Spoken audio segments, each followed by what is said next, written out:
আসসালামু আলাইকুম। Welcome to my channel Shamima's kitchen. আজকের পর্বে আপনাদেরকে খুব সহজ করে তৈরি করে দেখাবো গরুর মাংসের আচার। এই আচার গরম ভাত কিংবা খিচুড়ি সবকিছুর সাথে খেতে অসাধারণ লাগবে। এমনকি আপনি চাইলে দীর্ঘদিন সংরক্ষণ করেও খেতে পারবেন। আর চেষ্টা করেছি কিভাবে আচার বানালে খেতে অন্য আচারের থেকে একটু বেশি টেস্টি হবে সেটা করে দেখাতে। আচার বানানোর জন্য এখানে হাড় ছাড়া গরুর মাংস নিয়েছি 1/2 কেজি। আপনারা চাইলে মাংস বাড়িয়ে নিতে পারবেন। মাংস আমি ছোট কিউব করে কেটে নিয়েছি আর মাংস খুব ভালো করে ধুয়ে নিয়েছি। এখন এখানে 1.5 চা চামচ হলুদের গুঁড়া দিয়ে দিচ্ছি। শুকনো মরিচের গুঁড়া দিচ্ছি 1 টেবিল চামচ। ঝাল স্বাদ বুঝে দিতে পারবেন। আর আচার একটু ঝাল হলে খেতে বেশি ভালো লাগে। ধনিয়া গুঁড়া দিচ্ছি 1 চা চামচ। জিরা গুঁড়া দিচ্ছি 1 চা চামচ। সাদা সরিষার গুঁড়া দিচ্ছি 1.5 চা চামচ। তবে সরিষা কিন্তু খেতে তিতা লাগে, তাই চাইলে স্কিপ করতে পারবেন, আবার চাইলে কমিয়ে দিতে পারবেন। শাহি গরম মসলার গুঁড়া দিচ্ছি 1 চা চামচ। তবে আপনারা চাইলে গরম মসলার গুঁড়াও কিন্তু এখানে দিতে পারবেন। আচারের মসলা দিচ্ছি 1 চা চামচ। আচারের মসলা আমি কিভাবে বানিয়েছি আপনাদের একটু দেখিয়ে দিচ্ছি।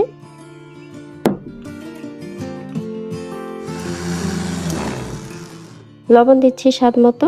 আদা রসুনের পেস্ট দিচ্ছি 1 টেবিল চামচ। এবার সরিষার তেল দিচ্ছি স্বাদ মতো। এখন সবকিছু খুব ভালো করে মাখিয়ে নিতে হবে। আর যেহেতু আচার, তাই সব মসলা একটু বেশি করে দিতে হবে। আর আপনারা যদি আচার সংরক্ষণ করে খান তাহলে এখানে পেঁয়াজ এড করবেন না। আর যদি সংরক্ষণ না করেন তাহলে পেঁয়াজ বেরেস্তা দিতে পারবেন। আবার চাইলে পেঁয়াজ হালকা ভেজেও কিন্তু এখানে দিতে পারবেন। এবার 1 কাপ পানি দিয়ে দিচ্ছি যাতে মাংস খুব ভালোভাবে সেদ্ধ হয়। তবে আচার বেশি করে বানালে পানি দেওয়া লাগবে না, কারণ বেশি মাংস হলে মাংস জাল করার সময় এমনিতেই মাংস থেকে অনেক পানি উঠবে, আর ওই পানি দিয়েই কিন্তু মাংস ভালোভাবে সিদ্ধ হয়ে যাবে। এবার ঢাকনা দিয়ে ঢেকে মাংস খুব ভালোভাবে জাল করে সিদ্ধ করে নেব।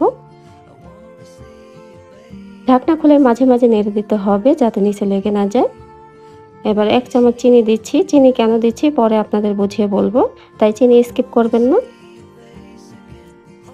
মাংস থেকে সম্পূর্ণ পানি শুকিয়ে নিয়েছি। এখন এখানে 2 টেবিল চামচ ভিনেগার দিয়ে দিচ্ছি। ভিনেগার দিলে আচার নষ্ট হবে না, তাই ভিনেগার দিয়ে দিবেন। আর দিচ্ছি 1 টেবিল চামচ লেবুর রস। লেবুর যদি আপনাদের হাতের কাছে না থাকে তাহলে লেবুর রস স্কিপ করবেন। এখানে যেহেতু লেবুর রস আর ভিনেগার দিয়েছি, এজন্যই কিন্তু আমি চিনি অ্যাড করেছি। এখন দিচ্ছি 2 টেবিল চামচ তেঁতুলের আচার। এখানে অন্য যেকোনো আচার দিতে পারবেন, আবার চাইলে তেঁতুলের সরাসরি জুস করে দিতে পারবেন। তবে যেকোনো তৈরি আচার দিলেই কিন্তু এই আচার খেতে বেশি ভালো লাগবে। তেঁতুলের আচার আমার চ্যানেলে অলরেডি দেওয়া আছে, চাইলে দেখে নিতে পারবেন। আমি ডেসক্রিপশনে লিংক দিয়ে দেব। এবার অন্য একটি কড়াই বসিয়ে দিয়েছি। এখন দিচ্ছি সরিষার তেল। তেল গরম হয়ে গিয়েছে। এখন দিচ্ছি 1/2 চামচ আস্ত পাঁচফোড়ন। দিচ্ছি আস্ত শুকনো মরিচ 4টি। একটি তেজপাতা 2 টুকরো করে দিয়ে দিচ্ছি। এখন দিচ্ছি দারুচিনি 3 পিস। এলাচ দিচ্ছি 4টি। এখানে 2টো বড় সাইজের রসুনের কোয়া করে নিয়েছি। এখন এই সম্পূর্ণ রসুন এর মধ্যে দিয়ে দিচ্ছি। তবে রসুনের ফ্লেভার যদি আপনাদের কাছে ভালো না লাগে তাহলে কমিয়ে অ্যাড করবেন। রসুন হালকা বাদামি করে ভেজে নেব।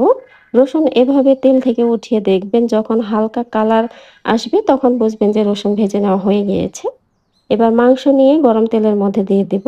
সম্পূর্ণ মাংস গরম তেলের মধ্যে দিয়ে দিতে হবে। এখন অল্প আছে মাংস এই তেলের মধ্যে কষাতে হবে। খেয়াল রাখবেন যেন নিচে লেগে না যায়। আর এর জন্য একটু ঘন ঘন নেড়ে দিবেন। আর চুলার আঁচ কিন্তু কম মিডিয়ামে রেখে তারপরে এগুলো কষাতে হবে। ভাজতে ভাজতে যখন মাংসের কালার চেঞ্জ হয়ে আসবে, অনেকটা আচারের মতো হয়ে যাবে, তখন বুঝবেন যে মাংস হয়ে গিয়েছে। এখন উপর দিয়ে 1/2 চামচ চিলি ফ্লেক্স দিয়ে দিচ্ছি। এখন আমার আচার সম্পূর্ণ রেডি, তাই চুলা বন্ধ করে দিয়েছি। এখন এই আচার ঠান্ডা হলে কাঁচের বয়ামে ভরে রেখে দিবেন, আর উপর দিয়ে আরো সরিষার তেল দিবেন যদি সংরক্ষণ করতে চান। আর সংরক্ষণ করতে না চাইলে তেল দেওয়ার দরকার নেই, এভাবেই খেয়ে নিতে পারবেন। তাহলে দেখলেন তো কত সহজ করে এই অসাধারণ গরুর মাংসের আচার তৈরি করে নেওয়া যায়।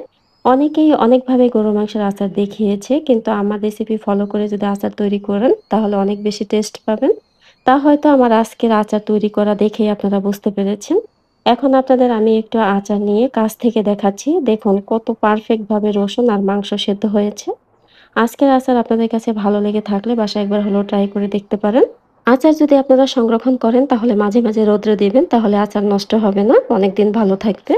আমি যতবার আচার বানিয়েছি সংরক্ষণ করে খেতে পারিনি, এতটাই মজার হয় যে বানালেই শেষ হয়ে যায়। পরবর্তীতে পেঁয়াজ দিয়ে গরুর মাংসের আচার তৈরি করে দেখাবো, তাও আবার সংরক্ষণ করে খেতে পারবেন। এমনভাবে তৈরি করে দেখাবো যে পেঁয়াজ দিলেও কিন্তু আচার নষ্ট হবে না। সবাই অনেক বেশি ভালো থাকবেন।